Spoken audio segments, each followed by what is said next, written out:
নমস্কার, কেমন আছেন সবাই? আশা করি সকলে খুব ভালো আছেন। অবসর ও গল্প চ্যানেলে আমি শ্রাবণী। আজ শোনাব সুকুমার রায়ের লেখা একটি ছোট গল্প, যতীনের জুতো। গল্পটি কেমন লাগলো জানাবেন কমেন্ট করে। ভালো লাগলে লাইক করবেন, শেয়ার করবেন বন্ধুদের সাথে, আর চ্যানেলটিকে সাবস্ক্রাইব করে পাশের বেল আইকনটি অন করে রেখে আমার পরবর্তী সব গল্পের সঙ্গী হবেন। শুরু করছি আজকের গল্প, যতীনের জুতো। যতীনের নতুন জুতো কিনে এনে তার বাবা বললেন, এবার যদি অমন করে জুতো নষ্ট করো তবে ওই ছেঁড়া জুতোই পরে থাকবে। যতীনের চটি লাগে প্রতি মাসে এক জোড়া, ধুতেই তার দুদিন যেতে না যেতেই ছিঁড়ে যায়। কোনো জিনিসে তার যত্ন নেই। বইগুলো সব মলাট ছেঁড়া, কোন দুমড়ানো, স্লেটটা উপর থেকে নিচ পর্যন্ত ফাটা। স্লেটের পেন্সিলগুলি সর্বদাই তার হাত থেকে পড়ে যায়, কাজেই ছোট ছোট টুকরো টুকরো। আরেকটা তার মন্দ অভ্যাস ছিল, লেড পেন্সিলের গোড়া চিবানো। চিবিয়ে চিবিয়ে তার পেন্সিলের কাঠটা বাদামের খোলার মতো খেয়ে গিয়েছিল। তাই দেখে ক্লাসের মাস্টারমশাই বলতেন, তুমি কি বাড়িতে ভাত খেতে পাও না? নতুন চটি পায়ে দিয়ে প্রথম দিন যতীন খুব সাবধানে রইল, পাছে ছিঁড়ে যায়। সিঁড়ি দিয়ে আস্তে আস্তে নামে, চৌকাঠ ডিঙোবার সময় সাবধানে থাকে যাতে না ঠোক্কর খায়, কিন্তু ওই পর্যন্তই। দুদিন পরে আবার সেই চটির মায়া ছেড়ে দূর দূর করে সিঁড়ি নামা, যেতে যেতে 10 বার হোঁচট খাওয়া সব আরম্ভ হলো। কাজেই 1 মাস যেতে না যেতে চটির একটা পাশ একটু হাঁ করল। মা বললেন, ওরে এই বেলা মুচি ডেকে সেলাই করা, না হলে একেবারে যাবে। কিন্তু মুচি ডাকা হয় না, চটির হাঁও বেড়ে চলে। একটি জিনিসে যতীন খুব যত্ন করত, সেটি হচ্ছে তার ঘুড়ি। যে ঘুড়িটা তার মনে লাগত সেটিকে সে সযত্নে জোড়াতাড়া দিয়ে যত দিন সম্ভব টিকিয়ে রাখত। খেলার সময়টা সে প্রায় ঘুড়ি উড়িয়েই কাটিয়ে দিত। এই ঘুড়ির জন্য কত সময় তাকে তাড়া খেতে হতো। ঘুড়ি ছিঁড়ে গেলে সে রান্নাঘরে গিয়ে উৎপাত করত তার আঠা চাই বলে। ঘুড়ির লেজ লাগাতে কিংবা সুতো কাটতে কাঁচি দরকার হলে সে মায়ের সেলাইয়ের বাক্স ঘেঁটে রেখে দিত। ঘুড়ি উড়াতে আরম্ভ করলে তার খাওয়া দাওয়া মনে থাকতো না। সেদিন যতীন স্কুল থেকে বাড়িতে ফিরছে ভয়ে ভয়ে। গাছে চড়তে গিয়ে তার নতুন কাপড়খানা অনেকখানি ছিঁড়ে গেছে। বই রেখে চটি পায়ে দিতে গিয়ে দেখে চটিটা এত ছিঁড়ে গেছে যে আর পরাই মুশকিল। কিন্তু সিঁড়ি নামবার সময় তার সে কথা মনে রইল না। সে 2-3 সিঁড়ি ডিঙিয়ে নামতে লাগলো। শেষকালে চটির হাঁ বেড়ে বেড়ে সমস্ত দাঁত বের করে ভ্যাংচাতে লাগলো। যেমনি সে শেষ 3টে সিঁড়ি ডিঙিয়ে লাফিয়ে পড়েছে, অমনি মাটিটা তার পায়ের নিচ থেকে সুরুত করে সরে গেল, আর ছেঁড়া চটি তাকে নিয়ে সাঁই সাঁই করে শূন্যের উপর দিয়ে কোথায় যে ছুটে চলল তার ঠিক ঠিকানা নেই। ছুটতে ছুটতে ছুটতে ছুটতে চটি যখন থামলো, তখন যতীন দেখল সে কোন অচেনা দেশে এসে পড়েছে। সেখানে চারদিকে অনেক মুচি বসে আছে। তারা যতীনকে দেখে কাছে এলো। তারপর তার পা থেকে ছেঁড়া চটি জোড়া খুলে নিয়ে সেগুলোকে যত্ন করে ছাড়তে লাগলো।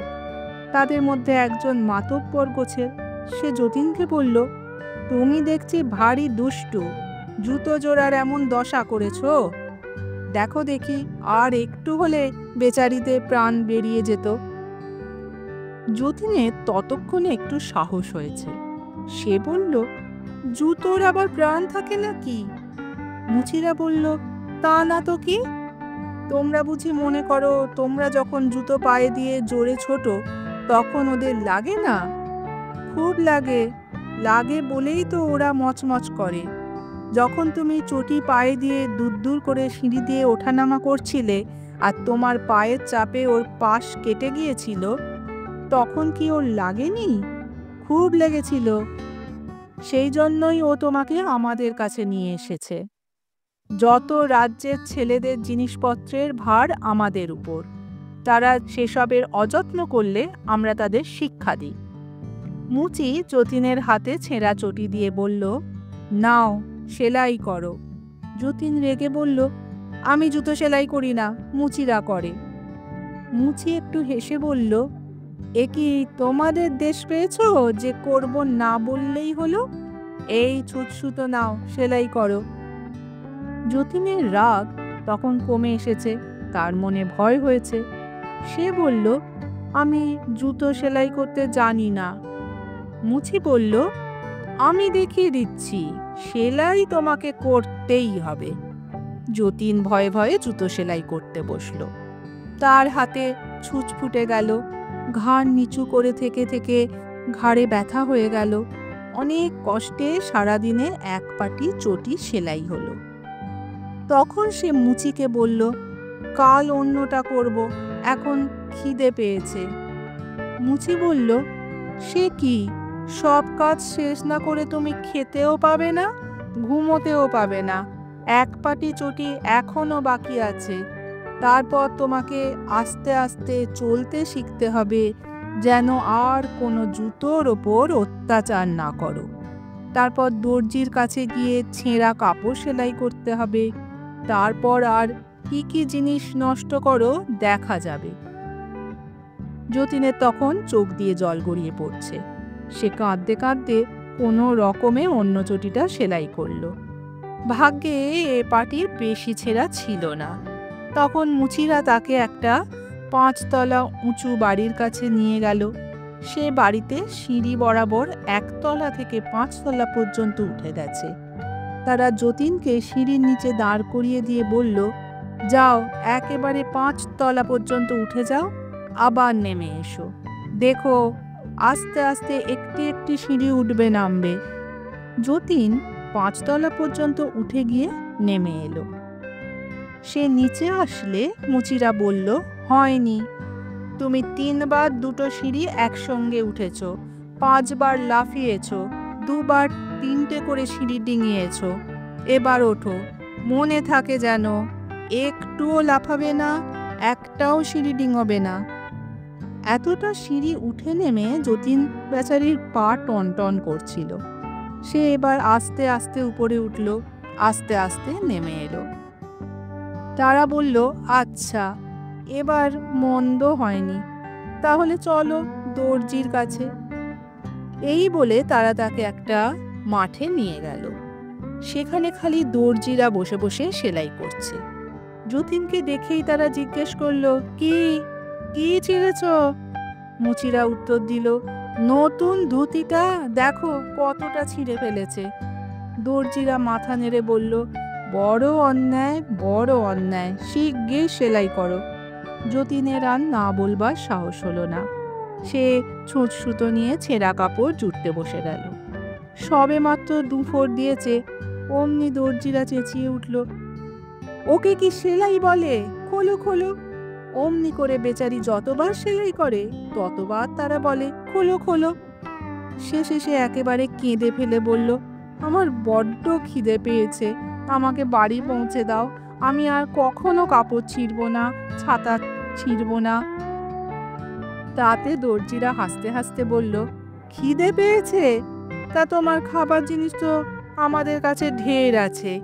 এই বলে তারা তাদের কাপড়ে দাগ দেবার পেন্সিল কতগুলো এনে দিল। তুমি তো পেন্সিল চিবোতে ভালোবাসো, এইগুলো চিবিয়ে খাও, আর কিছু আমাদের কাছে নেই।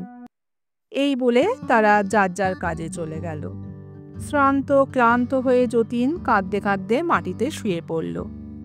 এমন সময় আকাশে বোঁ বোঁ করে কিসের শব্দ হলো, আর যতীনের তালি দেওয়া সাধের ঘুড়িটা গোঁত খেয়ে এসে তার কোলের ওপর পড়ল। ঘুড়িটা ফিসফিস করে বলল, তুমি আমাকে যত্ন করেছ, তাই আমি তোমাকে সাহায্য করতে এসেছি, শিগগির আমার লেজটা ধরো। যতীন তাড়াতাড়ি ঘুড়ির লেজ ধরল। ঘুড়িটা অমনি তাকে নিয়ে শোঁ করে আকাশে উঠে গেল। সেই শব্দ শুনে দর্জিরা বড় বড় কাঁচি নিয়ে ছুটে এলো ঘুড়ির সুতোটা কেটে দিতে। হঠাৎ ঘুড়ি আর যতীন জড়াজড়ি করে নিচের দিকে পড়তে লাগলো।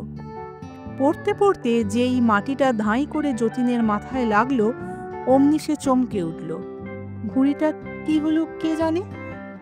যতীন দেখল সে সিঁড়ির নিচে শুয়ে আছে আর তার মাথায় ভয়ানক বেদনা হয়েছে।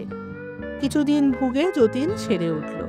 তার মা বলতেন, আহা, সিঁড়ি থেকে পড়ে গিয়ে এই ভোগানিতে বাছা আমার বড় দুর্বল হয়ে গেছে।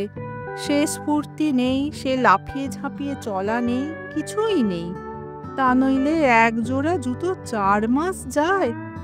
আসল কথা, যতীন এখনো সেই মুচিদের আর দর্জিদের কথা ভুলতে পারেনি।